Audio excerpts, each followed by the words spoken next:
Hey, I'm Xander, welcome to the Real Game Show. In this show, I'm going to showcase all recent gaming news. I'm going to talk to you guys about cool games that I've found, cool games I've played, cool games I enjoyed as a kid, grew up with, games I've been playing recently. I'm going to talk retro consoles, new consoles, everything. I mean, I'm really into gaming, so I've got a lot to talk about. What? You haven't heard? Sega has a new console. Yep, Sega has re-entered the console market. Screaming horror! Well, not exactly. It's called the Sega Zone, and it's developed by the makers of the Nintendo knockoff, the Zone 40.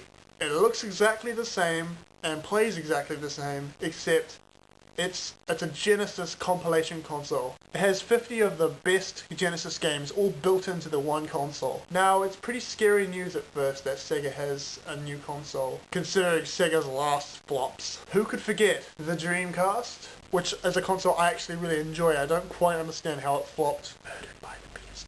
The Sega Saturn? The console that wasn't quite the PlayStation. And there was even a Sega Neptune, which was going to come out just before the Saturn. And it was pretty much... Does anyone remember the 32X? That 32-bit adapter you shoved into the top of the Genesis? The Neptune was supposed to be a Genesis and a 32X combined into one standalone console. Pretty stupid idea if you ask me, considering the Saturn was just about to come out, so... pointless.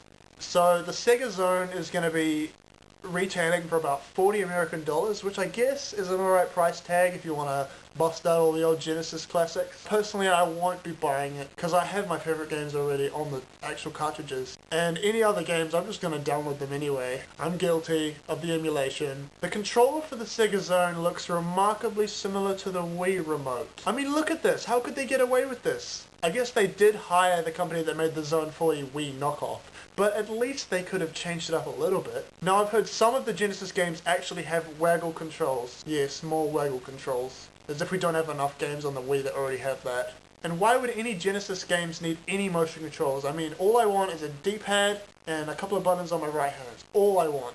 Sega, you should just stay away from consoles altogether. Just don't even go there. Now, this next thing isn't the most recent news, but I thought it was pretty interesting. In an interview, Miyamoto admitted that he is working on a new mascot character. And no, I'm not talking about another baby version of an existing Nintendo character. Baby Waluigi.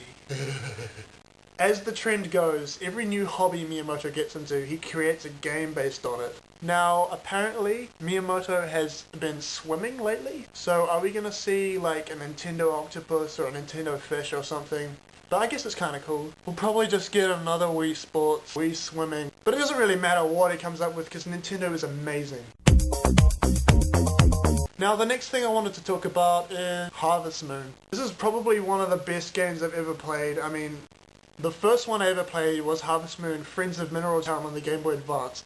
And I absolutely love this game. I could not stop playing it just 24/7, 12 hours a day.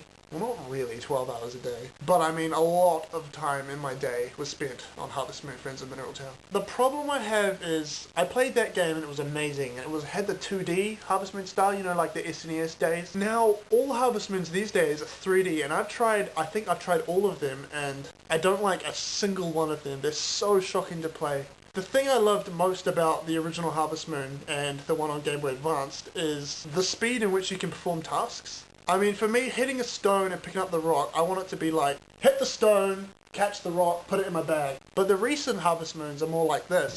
Hit the stone, catch the rock, put it in my bag. It's just so slow. I can't imagine playing through the entire game. It's just, There was another really good Harvest Moon. The first Harvest Moon for DS was so good. It took everything the Game Boy Advance version had, but spruced it up with a whole lot of new features. I actually found this game more fun than the Game Boy Advance game. It's okay, Friends of Mineral Town, we still love you. DS is probably my favorite console of all time. And I've tried all the other Harvest Moons on the DS, and they all suffer the same 3D problem. It takes like 5 minutes, exaggeration, just to chop a stump into wood and put it in my bag. Now, there's a new Harvest Moon coming out for DS in a month or so, and it's called Harvest Moon Winds of Bazaar, or Harvest Moon Grand Bazaar. The reason I'm going to play this one is that you can actually sell your items to people in the town and run your own store. Oh, I've always wanted to do that in the Harvest Moon world. So no more just dropping stuff in shipping bins. Now we're getting serious. So you have a store and you price your items however you like, and you wait for people to come along and buy it. Now I just hope they make it a little bit faster because I don't want to be spending so long picking up all my crops. Now I'm just going to give you guys about 20 news headlines. You can go and search yourself, just about some interesting releases, that kind of stuff. So listen up. Apparently Harvest Moon 64 won't be coming to the Virtual Console. Sadness. A new Bioshock is announced, titled Bioshock Infinite, and it will be taking place in the skies as opposed to under the sea. Sims 4 is going to be set in medieval times. What a joke. There is a new Microsoft Flight Simulator coming out soon, and it's going to be called Flight. Super Mario World remake planned for the 3DS.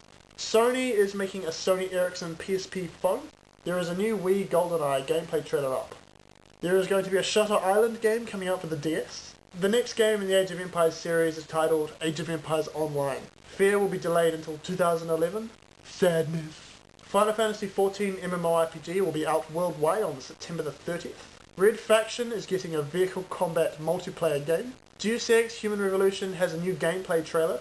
Will the new Windows 7 phone be a potential iPhone killer? Left 4 Dead 1 and 2 are rumoured to be porting to the PS3, and there will be no Heavy Rain sequel. Now just a couple more things before I piss off. I've been totally absorbed into a game at the moment. Dragon Quest VI for the DS. This game is so wicked. If you haven't got it yet, pick it up as soon as you can. You won't be putting this one down. You'll probably call in work sick. You'll probably tell your girlfriend not to come over. You will make your other games jealous. Your DS will feel so loved. Now that's all I've got for you guys today. Hope you enjoyed the episode. There'll be more coming soon. Bye.